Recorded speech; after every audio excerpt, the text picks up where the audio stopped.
कल्पना कीजिए कि आप किसी घटना की वजह से एक ऐसी जगह पर पहुंच गए जहां आपके पास कोई भी इंसान मौजूद ना हो, ना ही भूख मिटाने के लिए खाना हो और ना ही वापस आने की कोई उम्मीद। ऐसे सिचुएशंस में तो मौत निश्चित मानी जाती है, पर दुनिया में कुछ ऐसे भी इंसान मौजूद हैं जिन्होंने ऐसी परिस्थिति को झेलने के बावजूद भी वहां से जिंदा वापस लौट आए। एक ऐसी ही घटना हुई थी जोस सल्वाडोर अल्वारेंगा के साथ। वो मछली पकड़ने के लिए समुद्र में तो उतरा, पर उसे वापस आने में 438 दिन लग गए।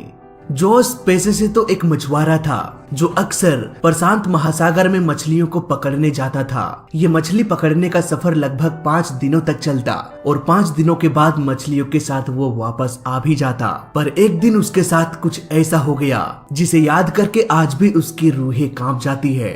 17 नवंबर 2012 को हर रोज की तरह जोस मछली पकड़ने के लिए अपने बोट को तैयार करने लगा, लेकिन उस दिन समुद्र का मिजाज काफी बदला हुआ लग रहा था, मानो कुछ ही घंटों बाद एक भयानक तूफान आने वाला हो। इसलिए जोस ने अपने मित्र अजेकल कॉर्डोबा के साथ इस सफर पर जाने का डिसीजन लिया। इस सफर के लिए उन्होंने 7 मीटर लंबी बोट को चुना, जिसमें बोट को कंट्रोल करने के लिए एक छोटा सा मोटर लगा हुआ था और मछलियों को पकड़ कर रखने के लिए एक डीप फ्रीजर भी था। फिर क्या था, सारी तैयारी पूरी होने के बाद दोनों ही इस ट्रिप पर निकल पड़े। कुछ ही घंटों बाद वो तट से 120 किलोमीटर की दूरी पर चले गए। समुद्र में अपने जाल को फैलाते हुए मछलियों को पकड़ने की कोशिश करने लगे।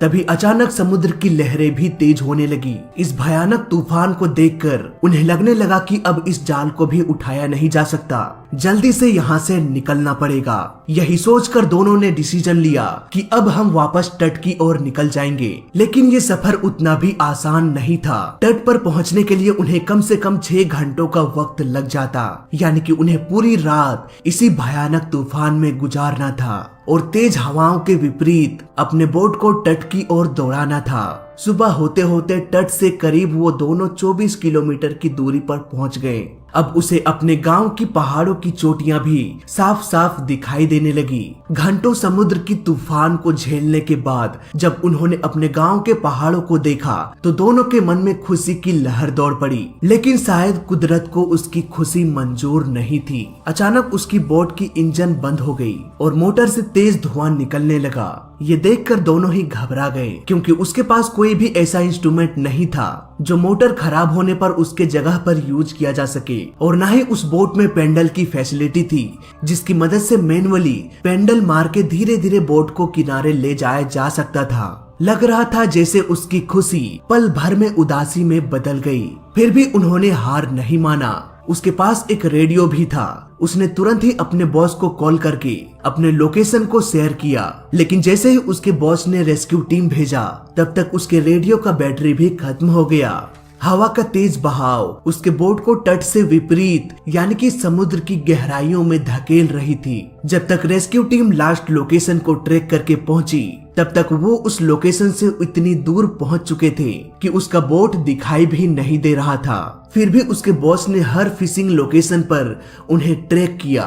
घंटे गुजरे, दिन बीता और करीब 5 दिनों के सर्च ऑपरेशन के बाद भी न कोई बोट मिला और न ही उन दोनों का कोई अता पता। फाइनली 5 दिनों के बाद इस सर्च ऑपरेशन को बंद कर दिया गया। वहीं दूसरी ओर जोस और उसके मित्र लगातार 5 दिनों के लंबे अंतराल में 450 किलोमीटर की दूरी पर पहुंच चुके थे। चारों तरफ कुछ भी दिखाई नहीं दे रहा था सिवाय समुद्र के। इवन उसकी बोट इस विशाल समुद्र में इतनी छोटी दिखाई दे रही थी कि उसे एयरशिप से खोजा भी नहीं जा सकता था और ना ही उसे ट्रैक किया जा सकता था। उस बोट में ना तो कोई कमरा था और ना ही सोने के लिए कोई बेड। मानो दोनों की जीवन महज 7 मीटर की बोट में ही सिमट चुकी थी।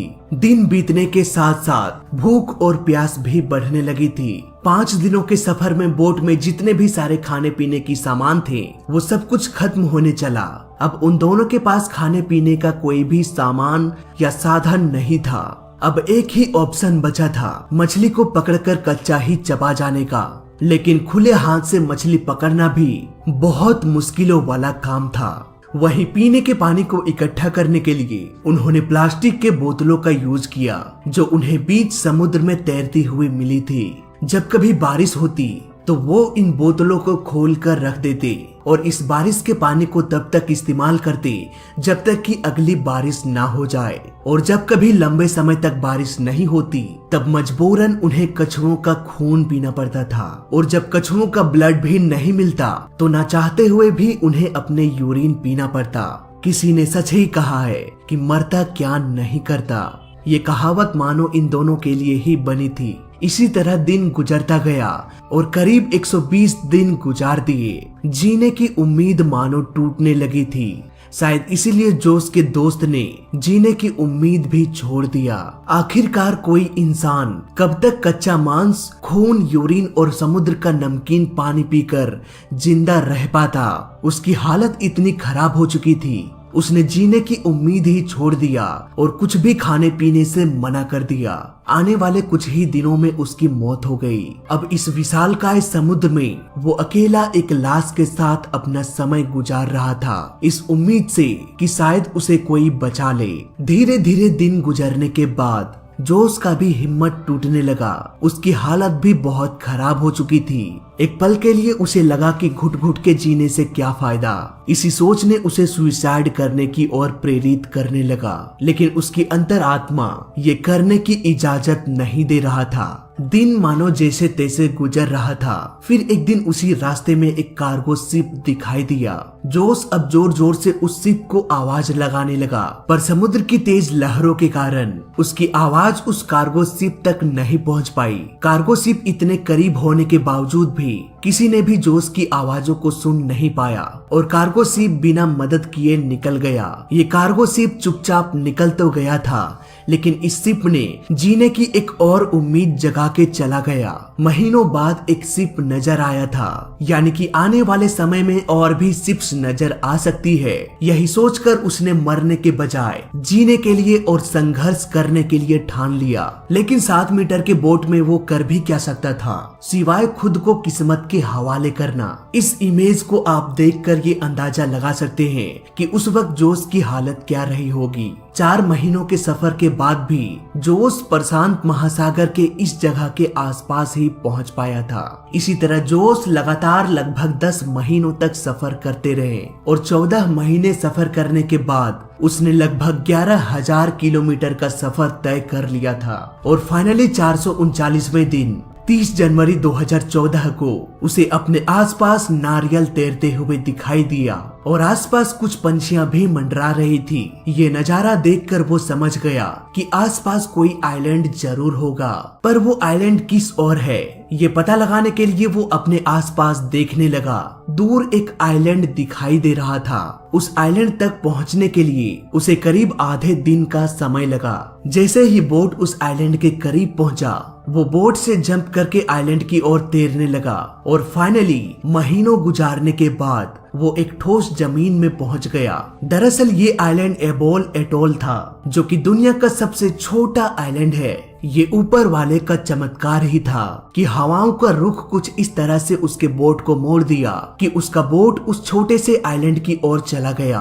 अगर वो गलती से इस आइलैंड तक नहीं पहुंच पाता या फिर थोड़ी सी हवाओं का रुख इधर से उधर होती तो वो इस आइलैंड तक कभी पहुंच ही नहीं पाता। और फिर अगर वो जिंदा बच पाता तो शायद 5000 किलोमीटर दूर फिलीपींस के टापू को ही देख पाता। पर जोस की किस्मत अच्छी थी कि वो एबोन एटोल टापू पर पहुंच गया। ये टापू उसके लिए एक वरदान साबित हुआ, मानो मौत के मुंह से निकलकर उसे नई जिंदगी मिल गई हो। थोड़े बहुत एरिया का जायजा लेने के बाद उसे एक घर दिखाई दिया। घर की बनावट देखकर लग रहा था कि कोई इंसान वहाँ रह रहा हो। उसने घर के दरवाजे को खटखटाया। कुछ देर बाद उस घर से एक इंसान निकल के आया। करीब 14 महीने तक समुद्र में गुजारने के बाद वो पहली बार किसी जिंदा इंसान को देख रहा था। ये देखकर उसके आंखों में आंसू आ गए। जोस की कहानी जानने के कुछ ही देर बाद वहाँ पर लोकल पुलिस पहुँच गई। जोस ने अपनी पूरी जर्नी पुलिस वालों को बताया, लेकिन उसके बातों पर यकीन करने वाला कोई नहीं था। भला 438 दिनों तक कैसे कोई एक छोटे से बोट में जिंदा रह पाता, वो भी बिना खाए पिए एक लाश को देखते हुए। जोस ने अपनी बात बातों को साबित करने के लिए अपने बॉस को कॉल किया, जो उसे मछली पकड़ने के लिए भेजा करता था। उसके बॉस ने भी ये पुष्टि कर दी कि हाँ, जोस मेरे लिए काम करता था और 1 साल पहले वो समुद्र में खो गया था। अब क्योंकि वो किसी और कंट्री में पहुंच चुका था, वो भी बिना वीजा के, इसीलिए कुछ दिनों के कानूनी कार्यवाही करने के बाद उसे वापस मैक्सिको भेज दिया गया। लेकिन ये जर्नी अभी खत्म नहीं हुई थी। जोस के मित्र, जिनकी आधे रास्ते में ही मौत हो चुकी थी, उनके घर वालों ने जोस के नाम पर केस कर दिया, ये कहते हुए कि जोस ने अपने दोस्त को मार के ही खा लिया होगा। कुछ दिनों के कानूनी दावपेच के बाद जोस को रिहा कर दिया गया। कुछ दिन बाद उन्होंने एक बुक 438 डेज पब्लिश किया, जिसमें उन्होंने अपनी पूरी कहानी को लिखा था। जाने अनजाने अपनी जिंदगी को बचाते बचाते उन्होंने एक ऐसा वर्ल्ड रिकॉर्ड बना दिया जिसे तोड़ने की हिम्मत भी कोई नहीं करना चाहेगा। जोस की कहानी हमें इस ओर प्रेरित करती है कि जिंदगी में चाहे कितनी भी मुश्किलें आ जाए, हर मुश्किलों का समाधान जरूर होता है। ये जोस का दृढ़ संकल्प, जीने की उम्मीद, हिम्मत, लगन और परिश्रम ही था जो उन्हें इतने दिनों तक जिंदा रहने को प्रेरित करता रहा। अगर अलवरंगा के दोस्त ने आस नहीं छोड़ी होती तो शायद वो भी आज जोस की तरह जिंदा होते। सो गाइस, वीडियो अच्छा लगा तो लाइक कर देना, बुरा लगा तो डिसलाइक कर देना, और दोनों ही केस में इस चैनल को सब्सक्राइब कर देना, क्योंकि इस चैनल में सीखने के लिए बहुत कुछ है। तो मैं मिलता हूँ आपसे अगली वीडियो में, तब तक के लिए देखते रहिए और सीखते रहिए। जय हिंद, वंदे मातरम।